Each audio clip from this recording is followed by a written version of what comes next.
Assalamualaikum warahmatullahi wabarakatuh. Perkenalkan, saya Putri Devitasari dari Fakultas Keperawatan dan Kebidanan, Prodi S1 Keperawatan semester 2. Di sini saya akan menjelaskan mengenai sistem respirasi yang ada pada manusia. Untuk yang pertama yaitu mengenai pengertian respirasi. Respirasi sendiri memiliki pengertian suatu proses mulai dari pengambilan oksigen, pengeluaran karbon dioksida, hingga penggunaan energi di dalam tubuh. Dalam bernapas, manusia menghirup oksigen dari udara bebas, kemudian mengeluarkan dalam bentuk CO2 ke lingkungan. Kemudian yang selanjutnya yaitu mengenai alat pernafasan pada manusia. Alat pernafasan pada manusia ini memiliki fungsi untuk memasukkan udara atau oksigen dari luar dan mengeluarkan oksigen yang berasal dari dalam dengan berupa karbon dioksida dan uap air. Proses respirasi ini memiliki tujuan untuk memperoleh energi. Pada peristiwa bernafas, terjadi pelepasan energi. Pada manusia, saluran pernafasan dibedakan menjadi dua, yaitu saluran pernafasan bagian atas dan saluran pernafasan bagian bawah. Kemudian di sini saya akan membahas mengenai saluran pernafasan bagian atas terlebih dahulu. Saluran pernapasan bagian atas yang ada pada manusia terdiri dari hidung, sinus paranasal, nasal cavity, faring, dan laring.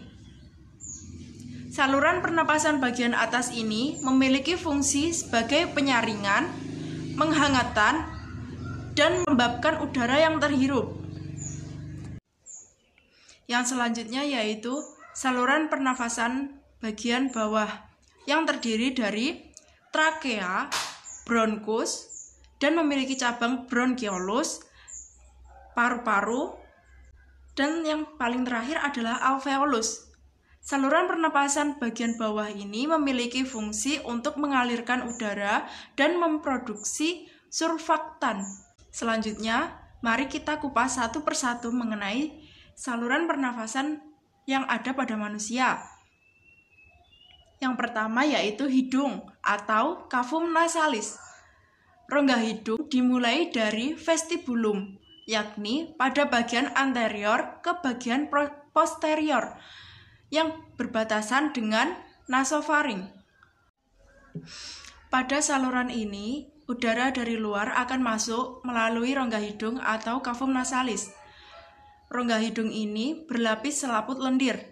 Di dalamnya terdapat kelenjar minyak atau kelenjar sebasea dan kelenjar keringat atau biasa disebut dengan kelenjar sudorifera.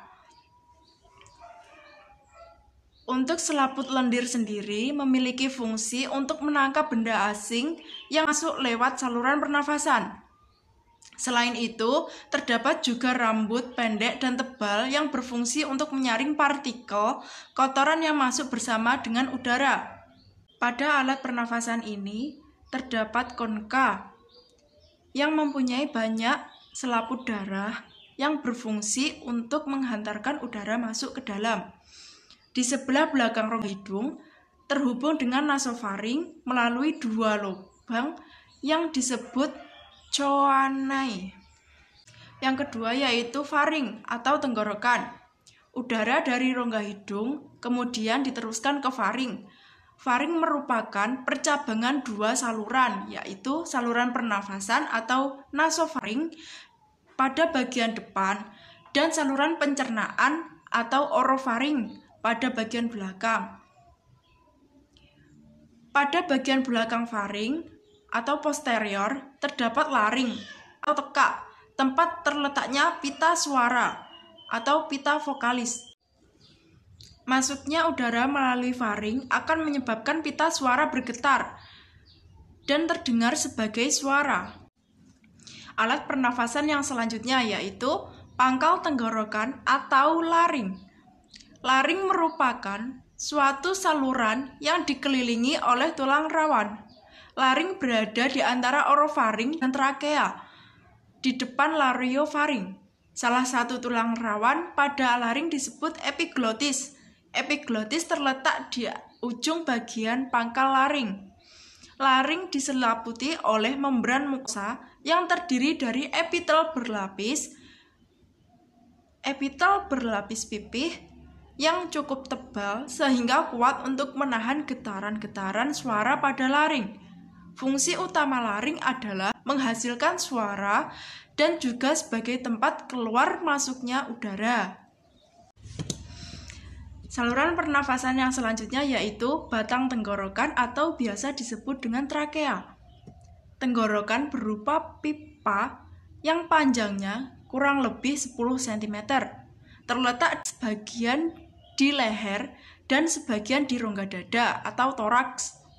Dinding tenggorokan tipis dan kaku, dikelilingi oleh cincin-cincin tulang rawan dan pada bagian dalam rongga bersilia.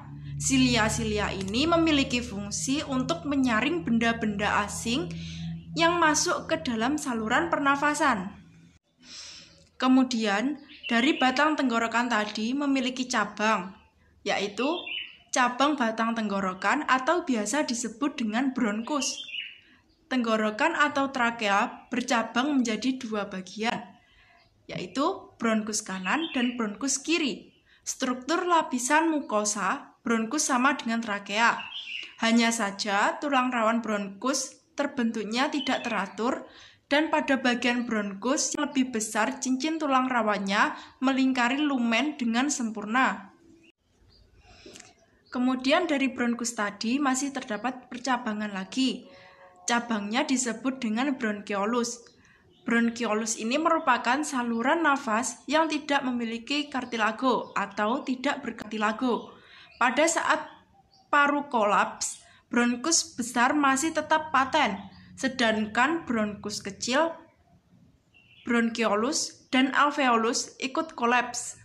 Bronkiolus paling ujung atau distal disebut dengan terminalis.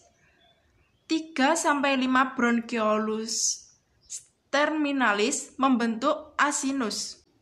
Kemudian setelah dari tenggorokan, bronkus, dan bronkiolus menuju ke paru-paru atau disebut dengan pulmo. Paru-paru ini terletak di dalam rongga dada bagian atas. Di bagian samping dibatasi oleh otot dan rusuk, serta di bagian bawah dibatasi oleh diafragma yang berotot kuat. Paru-paru ada dua bagian, yaitu paru-paru kanan atau pulmodexter yang terdiri dari 3 lobus dan paru-paru kiri biasa disebut dengan pulmosinister yang terdiri dari 2 lobus. Paru-paru dibungkus oleh 2 selaput tipis yang disebut dengan pleura. Yang paling akhir, alat pernafasan pada manusia yaitu alveolus. Alveolus dibentuk dan dibatasi oleh dinding alveolus yang dibentuk oleh 2 macam sel, yaitu sel alveolar tipe 1 atau pneumosit tipe 1. Kemudian sel yang kedua yaitu sel alveolar tipe 2 atau pneumosit tipe 2, disebut juga granular pneumosit. Tugas pneumosit tipe 2 yaitu menghasilkan surfaktan. Pada alveolus ini terjadi sebuah proses yaitu pertukaran udara.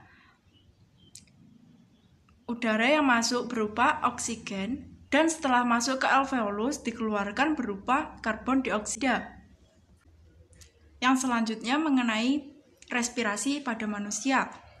Pernafasan atau respirasi pada manusia dibagi menjadi 2, yaitu pernafasan dada dan pernafasan perut. Pernafasan dada terjadi karena otot antar tulang rusuk berkontraksi sehingga rusuk terangkat. Akibatnya volume rongga dada akan membesar. Membesarnya rongga dada membuat tekanan dalam dada mengecil dan paru-paru mengembang. Pada saat paru-paru mengembang, tekanan udara di luar lebih besar daripada di dalam paru-paru. Akibatnya udara akan masuk. Sebaliknya, saat otot antar tulang rusuk berkontraksi, tulang rusuk akan turun. Akibatnya, volume rongga dada akan mengecil sehingga tekanan di dalamnya akan naik. Pada keadaan ini, paru-paru akan mengempis sehingga udara keluar. Jenis pernafasan yang kedua yaitu pernafasan perut atau diafragma. Pada pernafasan perut ini terjadi karena gerakan diafragma. Jika otot diafragma berkontraksi, rongga dada akan membesar dan paru-paru akan mengembang. Akibatnya, udara akan masuk ke dalam paru-paru. Saat itu juga rongga dada akan menyempit dan paru-paru akan mengempis. Selanjutnya, udara dari paru-paru akan menuju keluar. Kemudian bagaimanakah proses udara akan masuk ke tubuh manusia? Udara dapat masuk ke tubuh manusia dimulai dari alat pernafasan pada bagian atas. Yang pertama yaitu hidung. Di dalam hidung akan terjadi penyaringan dan penyesuaian suhu oleh rambut-rambut hidung. Kemudian akan diteruskan ke sinus paranasal. Selanjutnya akan diteruskan ke nasal cavity. Kemudian ke laring, ke faring dan laring. Selanjutnya akan diteruskan ke saluran pernafasan bagian bawah, yaitu trakea, bronkus, bronkiolus, paru-paru, dan alveolus. Lalu mengapa ketika kita makan dianjurkan untuk tidak dibarengi dengan berbicara? Karena di saluran pernafasan tersebut, tepatnya di laring, terdapat epiglotis. Dan epiglotis tersebut akan mengatur masuknya makanan. Apabila makanan masuk, maka saluran pernafasan akan tutup, dan apabila kita bernafas, saluran makan akan tertutup.